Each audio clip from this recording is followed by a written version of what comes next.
not here. Wow.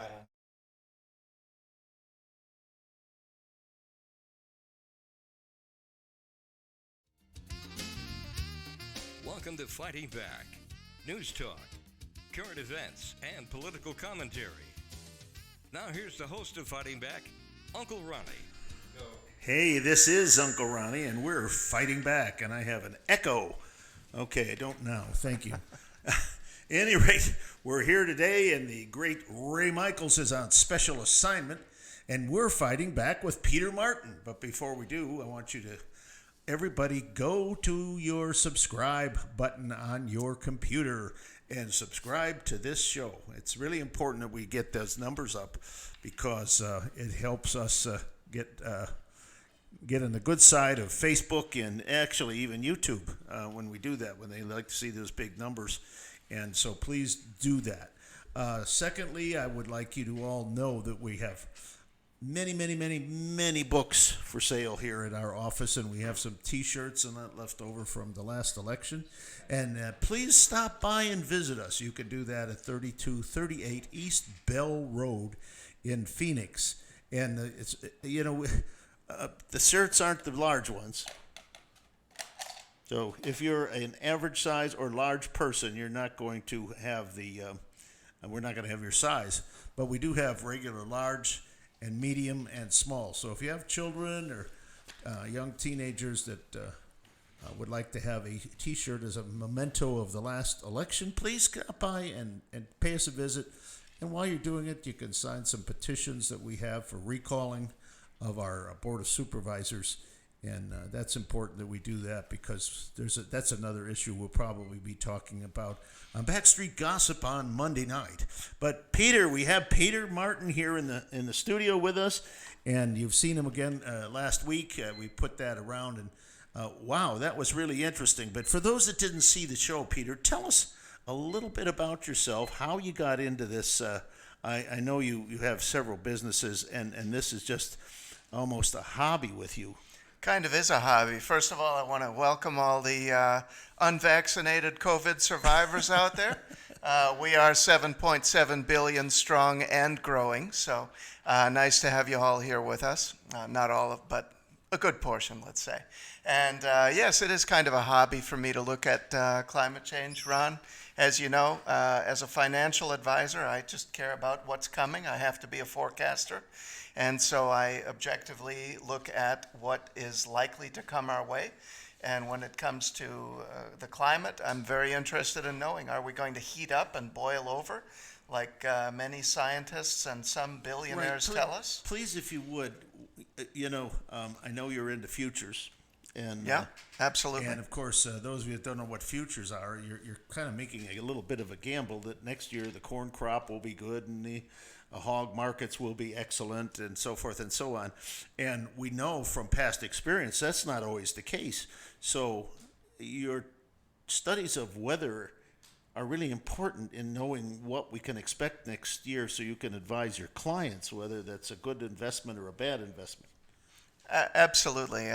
Basically, as we covered the last time we were together, the forecast for temperature is going to mean a lot, and also what is likely to happen with CO2 means a lot, as we talked about last time.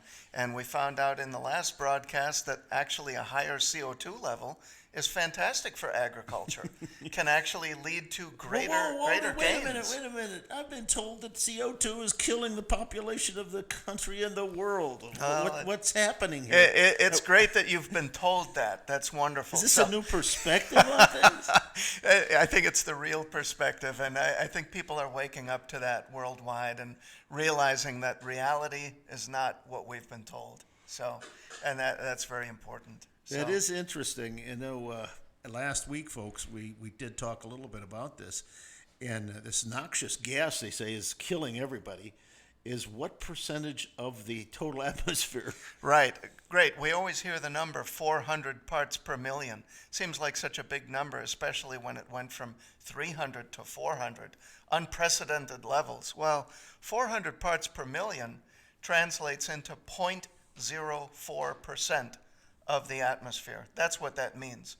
0.04%. So Wow, that's not even 1/2 of 1%. right. It's a trace gas. It's a trace gas. Yeah. And that's supposed to be choking us all to death. And Well, it's destroying supposed to be heating up the planet, and we're going to get into that today, and we're going to uncover what's behind that. So, Okay, so now we know how you got into this. Because you're an astute student of the economy and especially the markets in terms of agriculture. absolutely. You've started studying in this, and I know you personally because we've discussed this before. But I just find it fascinating that of the things that you have gleaned out. I mean, I know your background, and it's not necessarily science. Well, it started out in science, actually. I was an engineer for a while, for quite a few years. You drove a train? No. No, actually, I have a master's degree in structural dynamics, which entails the study of cycles. And I basically have taken 30 years of data analysis experience and cycles experience and plowed it into analysis of the climate. So that's what got me where I am today. Wow. And I know you've actually discussed some of these matters with some of the learned men in the universities.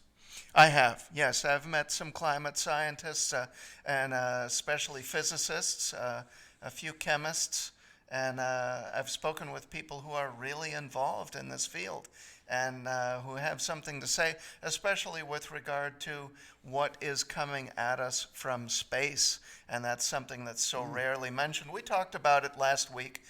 We did mention cosmic rays being at an Yes. all-time record high in terms of the rays that are penetrating the Earth's magnetic field, which is the weakest it's been in a very long time. And so we're getting those cosmic rays coming through, and they are having a pronounced effect on the Earth's climate. Wow.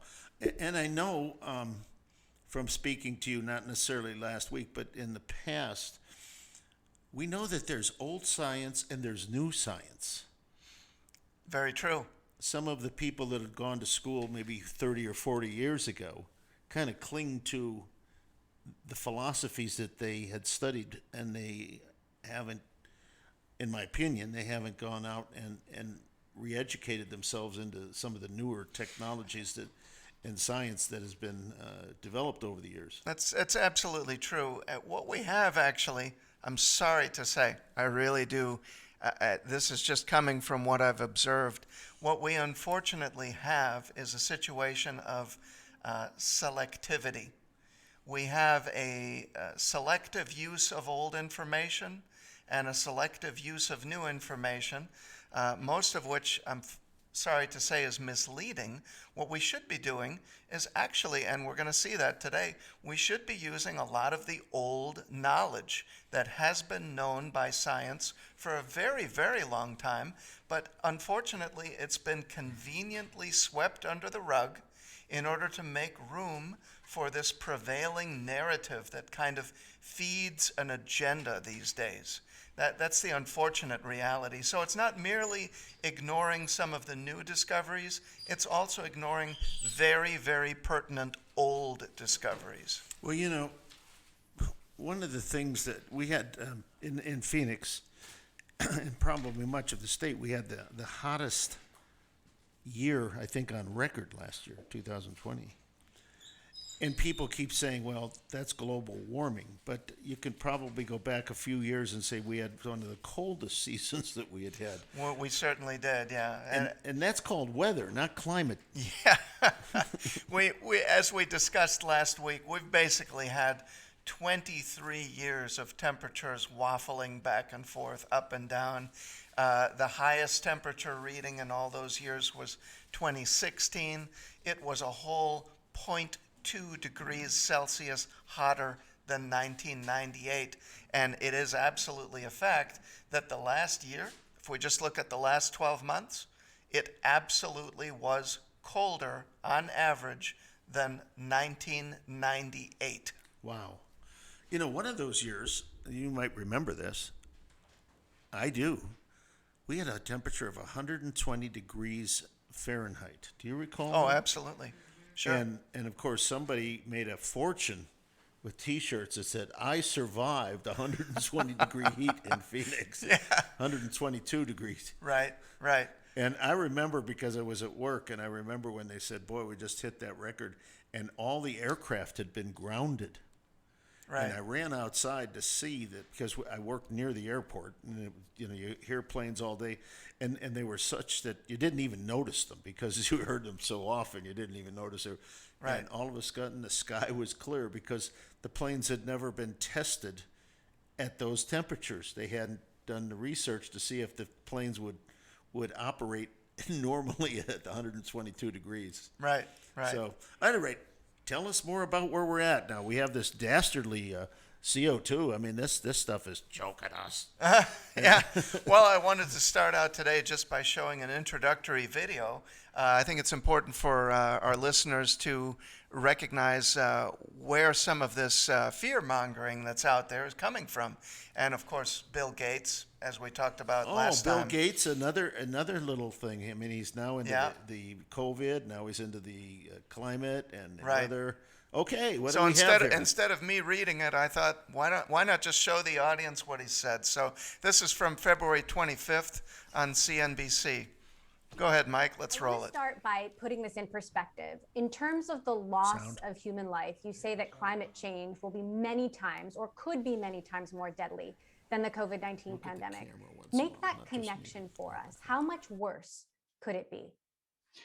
Yeah, so the deaths will just go up over time as you get more heat waves, forest fires, and most importantly, the inability to go outdoors and do farming anywhere near the equator. And so it'll get worse and worse.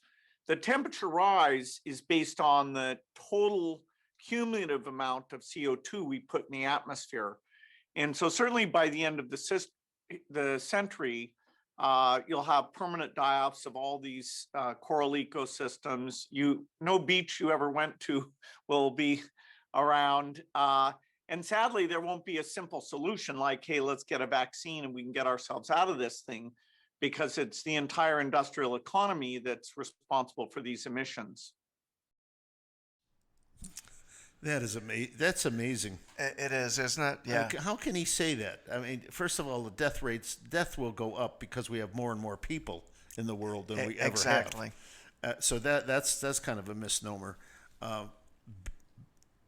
Supposedly, depending on what you believe, whether you're a creationist or you believe in the Bible, the oceans have been around for a billion years, Absolutely. and they're not going to be around anymore because of CO2. Well, he does raise a fear-mongering specter, that's for sure. How Yeah. can that be? Yeah, it's interesting. And, what I wanted to get into was just kind of covering right off the bat that protection of the environment certainly is important. Maybe what we didn't address as much last time as we should have is that environmental responsibility is a big deal. And we need to be good stewards of our planet, that's for sure. So before getting into CO2, I just wanted to kind of go to slide number 1, Mike, and take a look at that.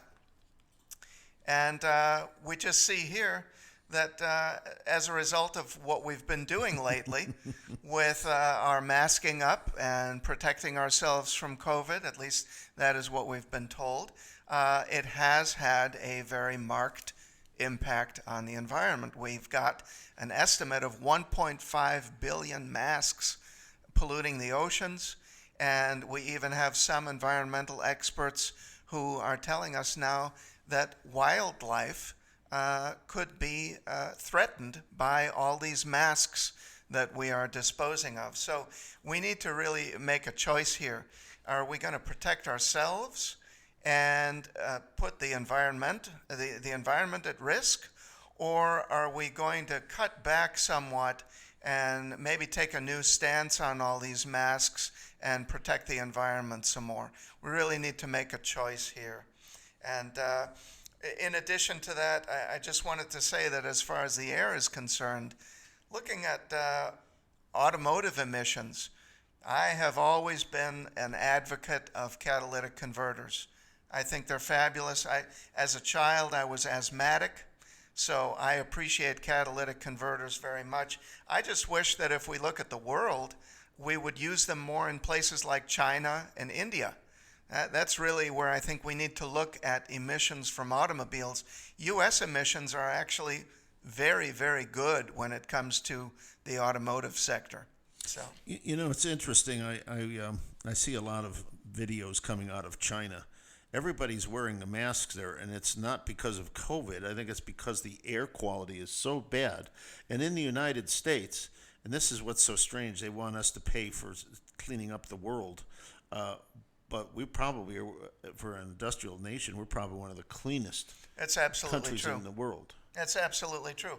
It's amazing. We pulled out of the Paris Climate Accord, which I might refer to again later. But amazingly, we pulled out of the Paris Climate Accord, and during the time we were out of it, now we're back in it now, but during the time we were out of it, actually the air became cleaner. This is really a remarkable fact. I did see that on some of the local, or national programs. That's amazing. But let me talk about the masks just for a minute. Out here, we're located kind of in a corner, so we get this little whirlwind. I can't imagine people just throw these. They take their mask off and throw them on the ground. I mean, I could probably go out there and point out 4 or 5 masks laying on the ground. Now, if we were near an ocean, I know where they'd end up. Yeah, They'd absolutely. end up in the ocean. Yeah, the irony is that when you look at folks in the community, the folks who are climate skeptics, in other words, the ones who are skeptical of what CO2 does and whether there really is global warming, oddly enough, the skeptics are the ones who are being more protective of the environment than the ones who are going along with the prevailing narrative. It's a really great irony. Well, I always try to find the trash cans. I don't throw anything on the ground. Absolutely. Ask Mr. O'Connor. He rides in my car once in a while with me, and he keeps saying, "Where do you get all this junk?" Well, I hadn't have a garbage can with me when I needed to discard the trash.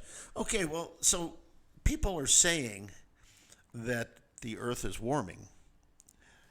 First of all, is that true, and what would cause it to warm? Well, the original source of the heat is obviously the sun. And, maybe we should kind of jump ahead a little bit here in order to address your question. But maybe we could go to, I believe it's slide number 4, slide number 3, I believe it is. Okay, coming right up, Mr. O'Connor. Yeah, there we go. There we are. That's the one. So, in terms of heat, well, all the heat comes from the sun. That we know.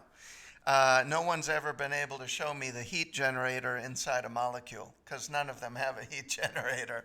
The fact is, if we took the Earth and we moved it out to the orbital distance of Neptune away from the sun, everything would freeze. Even our CO2 would turn into dry ice. What we're looking at here on this slide is we're just looking at the solar absorption coefficient of CO2 versus water vapor. And amazingly, water vapor is far more prevalent in our atmosphere. We have something like 40 times as much of it. Excuse me, you might tell them which one the 2 H's is the water. Yeah, the HOH is CO2. The water vapor, and the OCO, that's CO2. And what we see here is that CO2, the solar absorption coefficient, is about 10 times smaller than that of water vapor. So when we talk about something that can really retain the heat from the sun, water vapor does it about 10 times as well as does CO2. Here's the thing, though.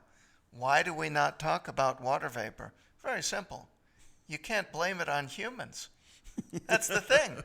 See that? Right, we don't create water. Right, and that's where this is all headed, because we know this is all headed toward a carbon tax, okay? Yes. We can blame carbon dioxide on people because we do produce we some. breathe it out. Right. But It's a we can't- byproduct of But we can't of blame breathing. water vapor on humans. That's the issue. And so, of course, no one's talking about water vapor, even though 10 times greater solar absorption coefficient. And that chart showed that we knew that since 1953. We've known that a long time. So we're being misled. Absolutely. For sure we are. We're being misled, ladies and gentlemen. Yes, we are. And you need to take this program and you need to send this to your friends when we're done, because Yeah. this is really an important show. Absolutely. Okay, so where do we go from here? Well, what we should do is we should look at the composition of the atmosphere, and I believe that was slide number 2, Mike.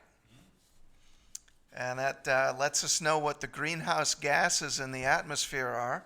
So here we can see, and this is just a small sliver of the atmosphere, greenhouse gases. And we talked about last time how greenhouse gases, we view it as a bad phrase, but it's actually a good thing. It means you put it in a greenhouse and the plants grow. Nothing wrong with that. And as we can see here, well, take a look at carbon dioxide. We see that carbon dioxide is just a small sliver, 3.6% of just the greenhouse gases in the atmosphere, which is already a small component. And then when we consider just the carbon dioxide, you can kind of see that in a yellow cutout in the lower left there. That's the carbon dioxide, and lo and behold, how much of it is created by human beings? Can you see that, Ron? 3.2. 3.2% of this tiny sliver of just 0.04% of the atmosphere, only 3.6% of the greenhouse gases, only 3.2% of that is created by human beings. The rest is all natural. And what's very interesting and important to note is CO2 is CO2. Whether it comes from a volcano, whether it comes from the emissions of industrialization, whether it comes from outgassing from the oceans, which we're going to get into, that's a very important component. CO2 is CO2. It's not like we have a dirty CO2 and a clean CO2. Let me just say this, because a lot of people that I talk to about this, they say, "Oh, well, that's the emissions coming out of a car." It's Right. not. That's carbon monoxide, not Exactly. dioxide. Exactly. And that's dirty. That is really nasty stuff. It is dirty. Yes, and oddly enough, no one talks about it. Maybe possibly because with our catalytic converters here in the U.S., Right. we do such a good job of keeping Cleaning the the air. carbon monoxide low, whereas other countries like China and India are polluting tremendously with that gas. And I might say, and pardon me for taking this, but a lot of us here in Maricopa County and the bigger cities, we hate the idea that we have to take our vehicles in for an emissions test before we can get our license plates. And I will tell you this, I was very much against this, but of all the years that this has been in existence, and it has been a long time, my car has never failed. There you go. They've never failed an emissions test, which means Me neither. that the manufacturers of those vehicles are, in fact, making clean vehicles. They're doing a great job. Our catalytic converters are fantastic. Yes, no question about it. Yeah. Yeah. Now, I wanted to take one other thing here, and I want to talk about greenhouse gas being CO2. Absolutely. I didn't really realize this, but a lot of greenhouses, they actually pump CO2 into. Sure do. And when you go to the store, ladies and gentlemen, next time you go to, and I will just say this because the tomato section of the stores, and you look at tomatoes, then they'll say greenhouse grown, and they're huge. Yes, they They're are. huge tomatoes. They are. They're not the little ones that grow out in the field. They're Yeah. huge. Yeah. And I didn't realize that they actually pump CO2 into these greenhouses so that the plants are happy. Right, absolutely. And we know from greenhouse experts, those who tend them and manage them, we know that if we double the CO2 concentration in the atmosphere of a greenhouse, we actually increase the plant production or the plant growth by 50%. Wow. Yeah, it's amazing. Oh, I didn't realize that. I didn't even know that they pumped that in there until just this week. For sure. Since Yeah. last show, I started studying this, and I was amazed that they do that. And now I know why when you said these tomatoes are greenhouse grown, why they're so big. Yeah, that's right. Yes. So, okay, go ahead. Sorry, I took us off course there. No problem. What I thought we would do is, because Bill Gates in the introductory video, he painted what appeared to be such a clear picture between CO2 and temperature. So I thought we would do one of your favorite things. I know you and I have discussed this before, is we would take a look at a chart that really shows the relationship between temperature and CO2 atmospheric concentration. And the thing about this, ladies and gentlemen, when I first listened to a lecture by Peter, I was amazed because we're being told that CO2 causes temperatures to rise. Isn't that right? That's what we're told. That's what we're told. Yeah. The more CO2 there is, the higher the temperatures will go. Our guest has a chart here that's going to be an amazing revelation to all of you. Yeah. I think, Mike, we can go to slide number 5 at this point. Let's make it number 4. I don't think we're quite there yet. There we go. All right. Thank you, Mike. Yes. Well, what we can see here is we see a very rough chart on the top. This is the original data, and what we can see here is we've got green and we've got blue. So what we see is we see one leading the other, and what's been done to this chart is we take it from the top chart and bring it to the bottom. And what we see there is the blue is the temperature. And then the green has been smoothed out on the bottom to show the peaks and the troughs of CO2. So what we see when we look at this is very clearly, and this is over a long period of time. This is 1980 until 2012. So we're looking at several years worth of data here. And what we see very clearly is that the green, which is the CO2, lags behind the blue, which is temperature.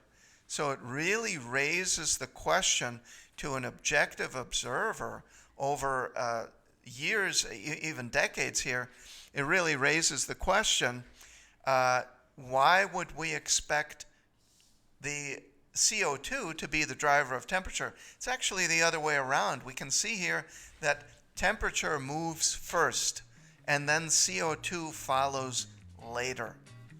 And that was the most amazing thing in that lecture. And you spoke for approximately 2 hours, I believe. Yeah. And that was that and the Berglund information. Right. These two things.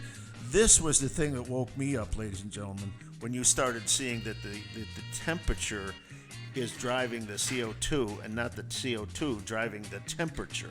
Right. So, listen, we're going to take a short break here, and I want you all to stick around because this is an interesting subject, and this is a new perspective on this issue, and you're going to be well educated in this when you start hearing this nonsense that is being told to you by mainstream media.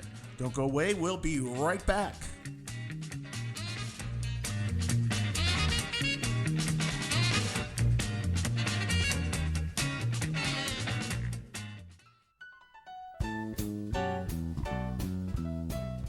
Well, hello, everyone, and welcome back. It is Ray Michaels from Street Talk. We are here on Trump Fridays, and I have our very, very special guest. Now, you come out here to El Capo. It's got some amazing food, but it all happens because of this man right here. This is James. He is the owner here. James, thanks for joining us. Oh, thank you for having me. Well, James, I'll tell you what, everybody loves coming here, and your pizza is spectacular. Oh, thank you very much. It's very nice to hear. Well, I'll tell you, is it a special recipe? I got to know. Yes, it is a special recipe. Everyone says that water is the big deal why you can't get good New York-style pizza in Arizona. So we actually have a secret ingredient where we use beer. My family actually owns a State 48 brewery, so I actually use their beer in our dough recipe. Well, that works out pretty good. So you have a whole family in the restaurant industry. Yes, I do. Well, James, thank you so much for joining us here. Don't forget El Capo. You got to come out. Trump Fridays happens every single Friday right here on Scottsdale Road and Shea. I'm Ray Michaels. We'll see you real soon.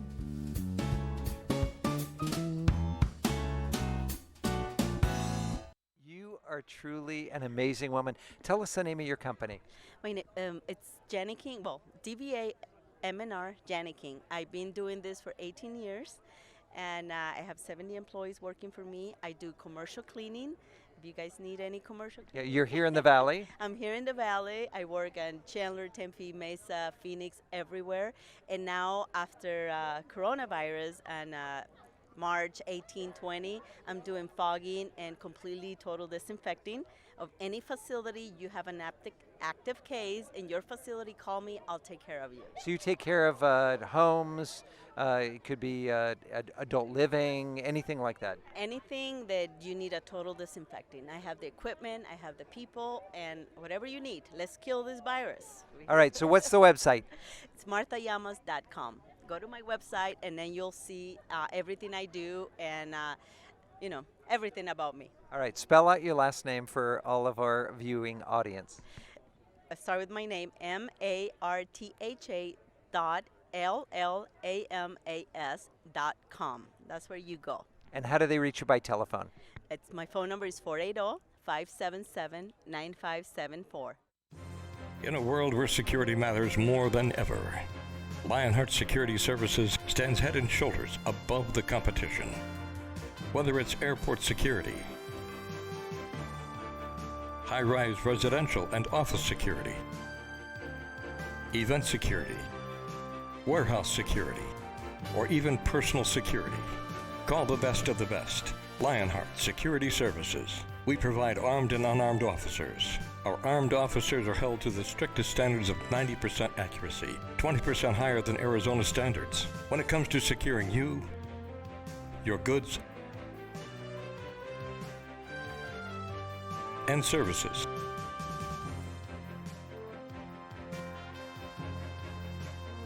Call Lionheart Security Services, 480-485-2304, or find them on the web at lionheartsecurityservices.com.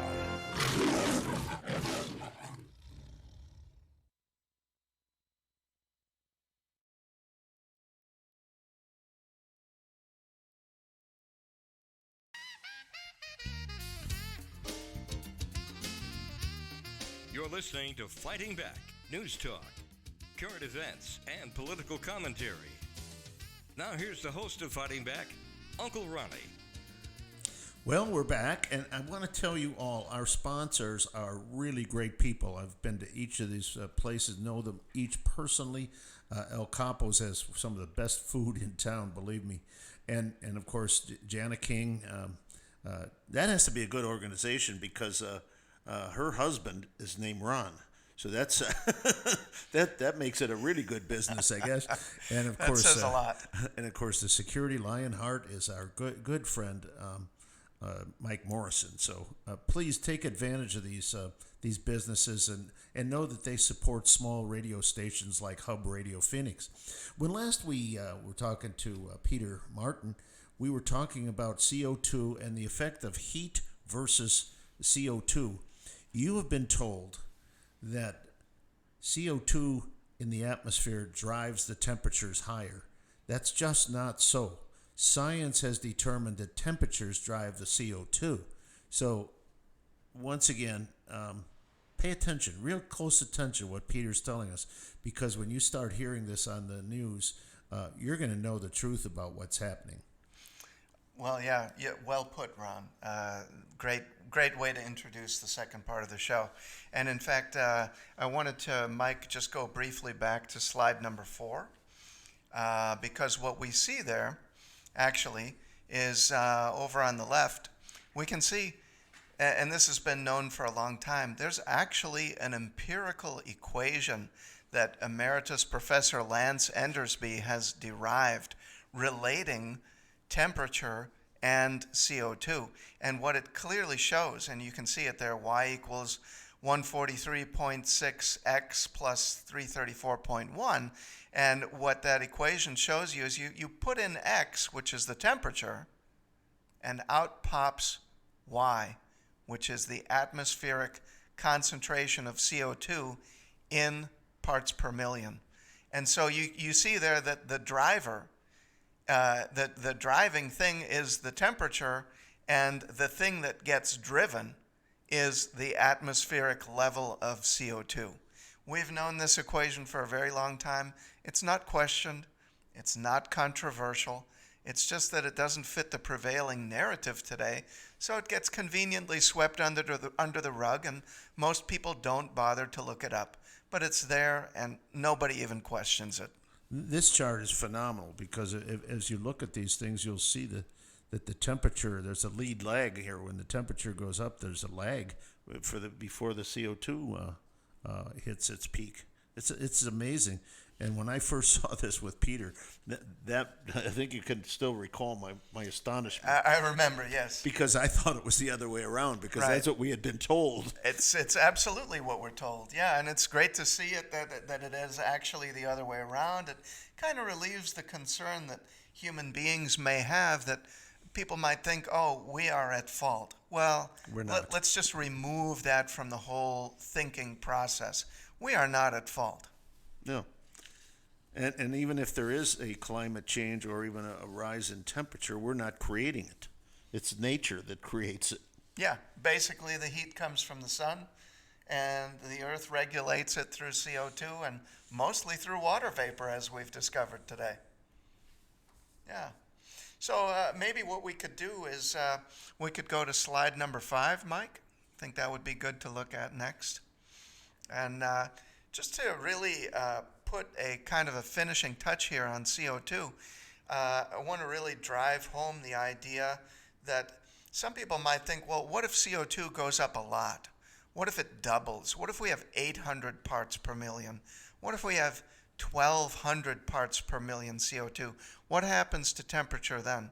Well, it's very important to recognize what's called the Beer-Lambert-Bouguer law of spectrometry. Hard to Wow, that's a big word. Yeah, hard to pronounce, spectrometry, yes. But this is something that was developed over a long time, actually, over a century. And you can see the dates here. It was developed between 1729 and 1852 by 3 different scientists. And it's a function of known climate physics. And it shows us that as the level of CO2 rises in the atmosphere, the effect on the temperature actually diminishes. So the more CO2 we have, the less and less its ability to retain heat from the sun plays a part. And this is what is interesting when you look historically, Ron. If we go back all the way far back in the Paleological record and we look at the late Ordovician period, That's another big word. Yeah, well, sorry about that. Yeah, that's when you study these things, that's what comes out, big words. But if you look at the late Ordovician period, you actually recognize that, okay, the CO2 level on Earth back then, Ron, was 11 times higher than it is today. Wow. Yeah, not 11% higher, 11 times current levels. Wow. And you might be thinking, well, it must have been really hot, right? Well, guess what? That was the Ice Age? The Earth was in one of the coldest ice ages it has ever experienced. So let me understand this. We had the highest level of CO2, and yet we had the Earth was in one of its coldest periods of Yes, time. that's absolutely right. Wow. Yeah, it shows you that when CO2 gets really high, it doesn't make much of a difference anymore. What it is actually, and you look at this slide number 5 one more time, what it is actually is a law of diminishing returns. And the analogy that we can make here is, let's say you're in the cold and you decide to cover yourself up with a blanket. Let's just call the blanket CO2 for a second, all right? If you cover yourself with 5 blankets, okay, you're probably going to be kept pretty warm by that. Does it make a big difference to add on a 6th blanket? Not really, right? Not too much. And that's or a 7th or an 8th. I mean, it kind of becomes overkill at that point. And that's the same thing with CO2. The more we add to the atmosphere, the less of an ability it has to retain an incremental amount of heat from the sun. Wow. Now, last week we talked about ice coring. Is that how they determined that these numbers? Well, a lot of it comes from ice cores, but if we go back, let's say, to the late Ordovician period, ice cores don't go back that far. We have to go by sediment deposits in order to get that kind of data. But it has been put together. I remember one scientist named Scotese who's put together a lot of data from that time. And this can be looked up. Absolutely. The listeners are encouraged to verify this data. Go out there, look for it. It's available to you. Wow. I don't know. I couldn't even pronounce the words. I probably wouldn't want to read this stuff because I don't know what the words mean. Right. So, okay, so we're moving forward now. And we know that we are being misled for probably the purposes of almost a lot of things that we are misled about, and that's for money issues. Money, profit, Power. control, power, absolutely. We don't have the time today to cover the Paris Climate Accord, but Yes. basically what it is, the Paris Climate Accord, when you boil it down and you get to the root of it, it basically entails the United States putting up a lot of money that other countries are not required to put up, and then that money ultimately, which of course comes from taxation, that's where it comes from. Of course. And that money that comes from U.S. taxation ultimately winds up getting used by the globalists, the one percenters, the billionaires of the world who we talked about last time. It gets used by them in what they have in mind, making some sort of a type of a futures or commodities exchange where they can convert those tax dollars into billions and billions of money for themselves. That's what we're looking at here. Well, let me just ask you this question. I believe I know the answer, but I'm gonna pose it anyway. Bill Gates. Bill Gates is popular for Microsoft. The guy is a billionaire. Made lots of money on this. And I understand, he's talking about, oh gosh, the world, we got a real problem here with heat and climate change. Isn't he one of the largest private owners of agricultural land in the United States? You're absolutely right. That's very astute of you to mention that. Yes, Bill Gates is now the #1 farmland owner in the United States. And when you think about that, let's say his idea of driving CO2 to zero, let's just say that's something that was really achievable, and let's say it was achieved. Wow. What would actually happen to Bill Gates' farmland? What would happen to nothing would grow. Right. What would happen to the crop yields on his farmland? It would fall apart. Yeah. Absolutely fall apart. Yeah. And that shows you that he's not actually serious about driving carbon dioxide to zero. He's not walking the walk. He's talking the walk. Absolutely. But not walking. Yes. He knows that CO2 levels will rise over time. He knows that it's not the fault of human beings. He knows that. And he's all set to profit from the future increase of CO2 atmospheric concentration levels in the atmosphere. He is absolutely going to profit from it tremendously. Wow. This whole thing, this climate agreement, and you and I know a little about it. When we talk about these Paris Accords, we're still probably the largest industrial nation on the earth, but China is closing that gap very rapidly. We Yes, have one they are. set of rules that for us, and China has another set of environmental control rules for themselves. How did that come about? Maybe you're not prepared to say that, but That's I'm a great amazed. question. I'm absolutely amazed. That's a great question, and it really is two sets of rules. I mean, when you look at, for example, I mentioned earlier, catalytic converters are fantastic. I only wish that China and India would use them in as widespread and predominant fashion as we do here in the United States. The air would be so much cleaner globally if only they would do that, but they don't. And somehow the U.S. winds up footing the bill for this Paris Climate Accord when actually it's other countries that are polluting Because more than we do. we've already taken care of a lot of these issues within this country. We've done superbly well. Yes. Amazes me. Yeah. So what next? Where are we heading on this? Yeah. Maybe what we want to do at this point is just take a look at climate change in general. And of course, the climate is changing. Everyone's recognized that. We saw in the last month Texas froze over. So clearly, the climate is changing. Global warming. You may want to think about that if you're listening. Well, I don't call that climate. I call that weather. Okay. Because that was very unusual, and it may not happen again for another 40 or 50 years. Wow. Now, if it happens every year, I would say maybe the climate is. Oddly enough, Ron, even Bill Gates is out there now saying that we might expect more cooling events like Texas to be happening in the near future. And that's because he knows that instead of global warming, we really need to be attuned to global cooling at this point. So that's why he's already setting the stage for that.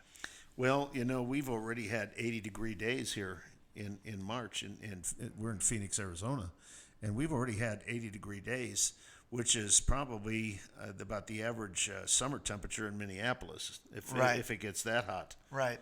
So yeah. we're already there. Now, is that warming or cooling, or now today it's kind of chilly out again? Generally I've taken note of the last 4 or 5 years of Phoenix temperatures that we've experienced, and what I've noticed, particularly in the month of May, you go back 20 years to, let's say, 5 years ago, the month of May used to be a kind of a scorcher. Yes.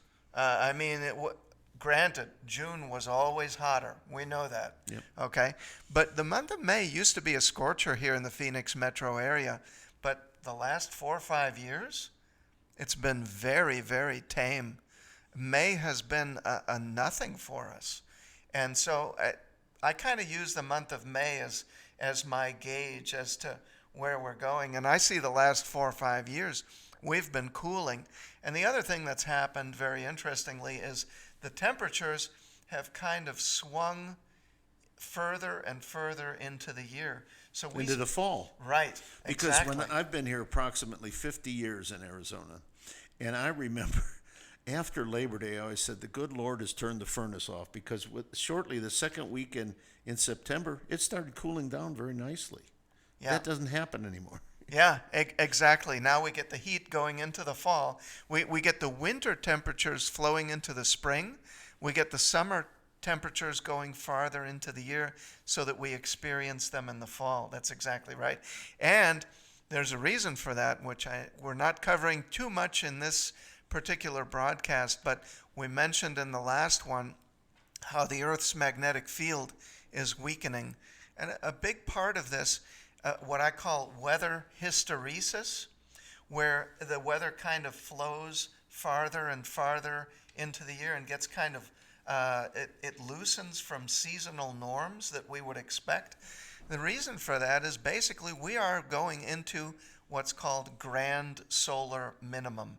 And this is normal. And what will happen over time as we go farther and farther into grand solar minimum, we will experience the winter going farther and farther into the year. Eventually, we'll have a year like 1816, which was actually a year without a summer. Oh. Eventually, we're going to in get Arizona, that might be nice. It would be nice, yes. Yes. For us, it would be nice, yeah. For agriculture, not so good. Like we discussed last time, agriculture tends to suffer tremendously when temperatures drop. Oh, yes, yeah. And some of these crops, just even minor temperature changes can be affected. Right. And I was a little amazed. I was looking, I planted 2 trees last year, and one of them is on one side of the house and the other on the other. The one on the other side has already got leaves on it. The other one's just got buds on it. But they're the same tree. But I'm just same tree. Yeah, the same variety. Wow. And I'm wondering, well, how did that happen? Well, in the morning it gets a little more shade on that one side, just a little. Okay. But not for long, maybe for an hour. You Yeah. know, it gets the shade, but Yeah. you can see the difference It in the makes a growth of the difference. tree, because the Sure. one's in this early morning sun, the other one is a little late in the morning sun. So Absolutely. I wouldn't have Yeah. believed that's the only thing I can see, because I both fertilize them and water them at the same time. So they're not. There you go. That's the only variable, is the one has a little more morning shade. There you go. Yeah. Temperature and sunshine means a lot. Yes. Yeah. And what we should probably do is go into climate in a more broad perspective at this point. And what I'd like to do is just discuss climate change on Earth versus what we've experienced in the solar system at large. And this is a very important thing to consider. Mike, maybe we could go to slide number 6 at this point. So, folks, unfortunately, concentrate too much on Earth, and that's not enough. What we need to do is look at the solar system in general.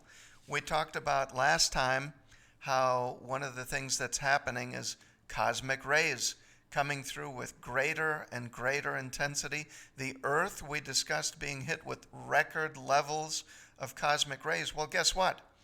When the Earth gets hit by record levels of cosmic rays because of the sun's magnetic field weakening, guess what? The other planets get hit by more cosmic rays as well. And what we are seeing is a pronounced effect on the climate of the other planets in our solar system.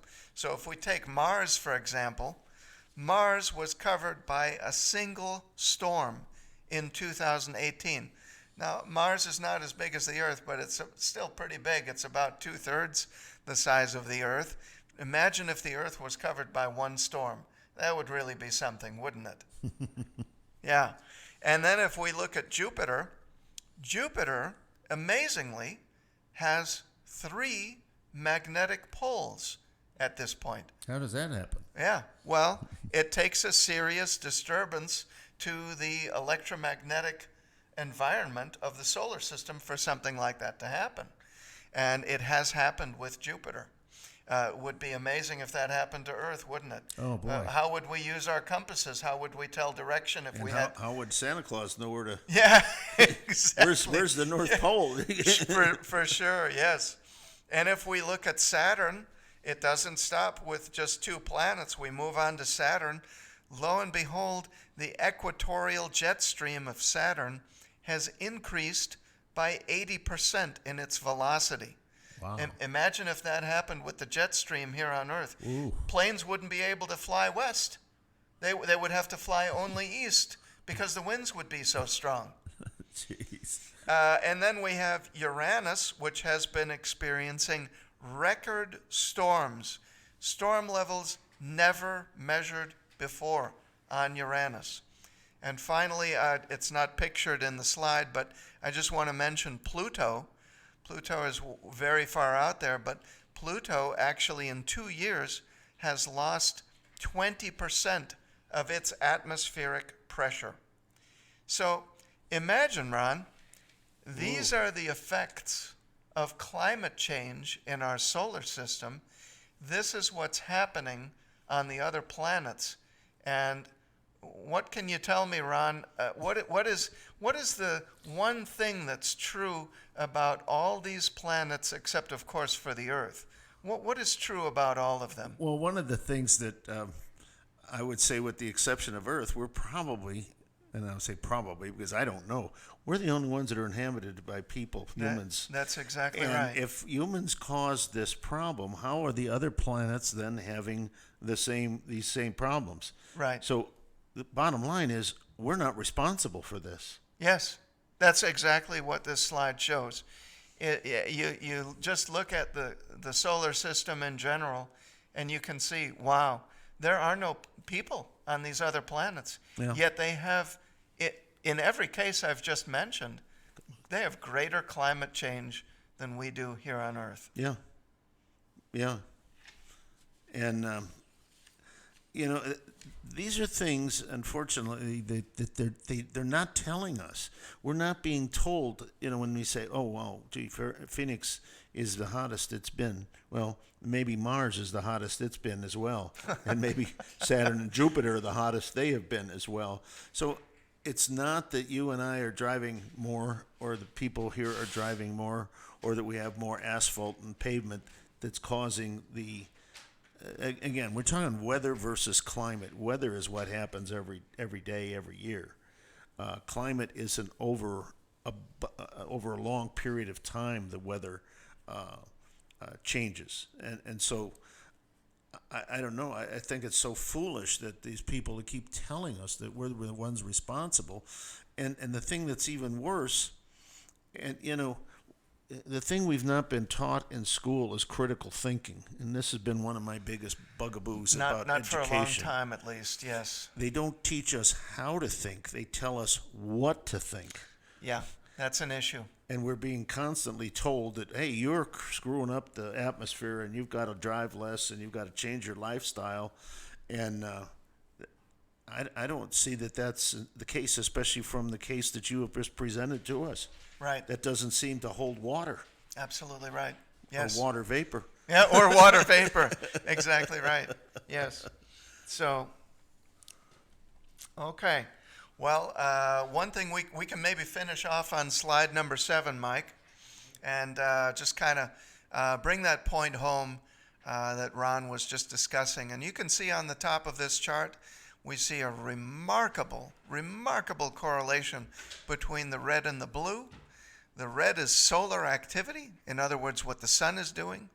The blue is, it's measured in the Arctic. It's the Arctic air temperature, which is the most stable reading we can get. And we see this fantastic correlation going from 1880 all the way up to the modern day. And we see how wonderfully temperature on Earth has correlated with the sun. But if we go down to the bottom, we can see the world's hydrocarbon use. And there we see, when we look at that, wow, we notice a little bit of a difference there.